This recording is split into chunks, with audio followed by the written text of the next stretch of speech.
today. But we're going to get started with round one in a couple minutes. But before we do so, we are going to take a look at a couple deck lists here. So we've got 4 deck lists to go over. We've got a couple spicy ones. We're going to start off with something that we haven't seen in a while. Canada from Team Misplay has brought something pretty spicy here tonight. So why don't we take a look at this one? Ash, what's going on with Elysian Dinos? Yeah, this is the first thing that drew my attention in the deck doc. I mean, I guess there's the buff to rolling Spike back, which I suppose is the draw to start playing some Elysian Dinos, making it a 3-2 instead of a 3-1, I believe it was before. I mean, that does have some merit. It can't get blocked by just about anything anymore. And yeah, for the rest, it just seems to be a very killer synergy heavy list, running the 4 of Trumpeting Warhowler. I guess they're just trying to like control the board, make sure that they always have the edge in how they want to trade. So you 3 of Xenon Initiation in there as well, 4 of Twilight Hunt, and 2 Savagery. So that, yeah, they're really looking to go all in on that controlling the board strategy, deciding to make the unfavorable trades for their opponent. Okay, well, that is an exciting one. I'm excited to see some of that, but we've also got another one that I believe you mentioned had been shown, came up on Warcry the other day.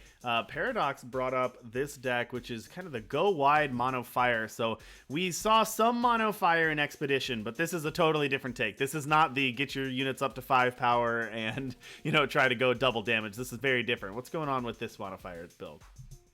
Yeah, so as you said, yeah, I was trying to get some pre-coverage research in. Sort of thought maybe somebody posted something on Eternal Warcry, and well, alas, here we are. We have this go wide mono fire deck, heavily revolving around rally and fire conjuring, as far as I am concerned. We're trying to get all these 1-drops out that either create extra 1-drops on summon, like the Grenadin drone, or have some like inevitability, such as the Gleaming Grenadin, which always makes sure you have a unit on the board. And of course, our favorite 2-drop that smacks you for 10 on turn 3, Passionate Stonehammer. So yeah, they're just looking to well, as the name suggests, go wide on the board, capitalizing on that by even playing some off-color units like Lurking Sanguar and the Lumen Shepherd to make a 1/1 for free when you draw it, and to just straight out turbo out a 4/2 lifesteal on likely turn 2 with this deck. And we even have the new card Beacon of War from the previous set, I believe, making an appearance in Throne, which I never would have expected it to appear in, to be honest. Yeah, so, I like Beacon of War a lot. That's a card I love in Draft and Sealed. Is that Beacon of War? That card can kill out of nowhere. It's pretty sweet for sure. For sure, yeah.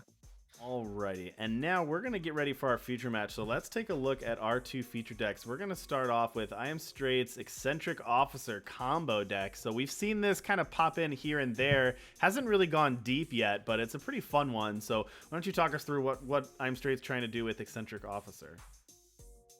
So I actually got caught off guard by this deck the last time I played in a Throne TNE. I was playing my own kind of meme 5-color deck, and out of nowhere, because I hadn't looked at the deck list, that was the catch. I was just playing, and out of nowhere, drops a Kairos and a First Flame, and I was like, this is fine. They've got some big units. I'll combo off on them later, and I was dead, and I didn't realize what happened until I saw exactly what this deck is trying to do. So the Kairos and First Flame combo makes it so that when the First Flame comes down, it triggers Kairos, dealing damage to the opponent's face. The summon effect will happen from First Flame, playing a 5/5 Infernus, which will do damage to the opponent's face. And every time First Flame or any of your other units, or you even, hits the enemy player, you play a 3/1 Flame Fang with Reckless, which, you guessed it, also deals damage to your opponent's face with Kairos. So you're just looking to drop Kairos, drop First Flame in the same turn, which you achieve by using the Eccentric Officer's summon effect, and then trying to search your deck with Reweave and Plea for Aid and Rise to the Challenge to tutor up those big units and go for the OTK. All right, that is awesome. It's going to be pretty exciting to see if they can pull off that kill here. And going up against that eccentric officer combo is System. And System, you would think that this is a crazy build, but this was actually, surprisingly enough, the tournament winning, the trophy winning deck, or at least a take on it. It looks a little bit different. The build looks a little bit different, maybe a little polished from System standpoint, but this is that 4.5 or 5 faction Stranger deck. Although this one looks a little bit different. You know, the one we saw last time had a slightly different build, had a Kilo, I believe. This one does not have Kilo, so it's going a little bit different. But what are we seeing with 5 faction Strangers? Yeah, so as you mentioned, the Kilo build is the build that I think by this point we all know and love or hate, depending on how you stand there. I was kind of surprised actually to see people go in this direction. I was still kind of stuck in the past with Strangers being kind of a meme, and of course you can get wins out with it, but it was never really like, oh, you go full Strangers. So yeah, the kiloing merchants into a learned imitator strategy seemed to be the way to go after the Triumphant Stranger buff. But yeah, we're seeing some actual Stranger tribal decks coming in and seemingly being a viable strategy to go into. You have all of these synergies, a potential just like mill win con with a Strange Broker if the game goes long enough.